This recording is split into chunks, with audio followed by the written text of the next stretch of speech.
Почему мы можем перепутать глаголы кердижо или кернау? Сейчас расскажу. Глагол кердижо в прошедшем времени в аористос будет кердиса, в то время как кернау становится кераса. Давайте проспрягаем глагол кердижо в прошедшем времени в аористос. Εγώ κέρδισα, εσύ κέρδισες.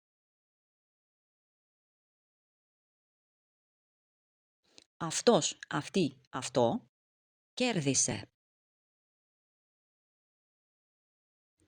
Εμείς κερδίσαμε.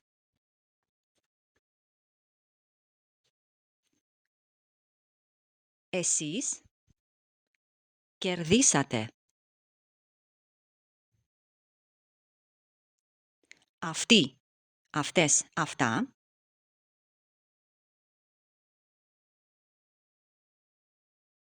κέρδισαν. А теперь распрягайте глагол кераса.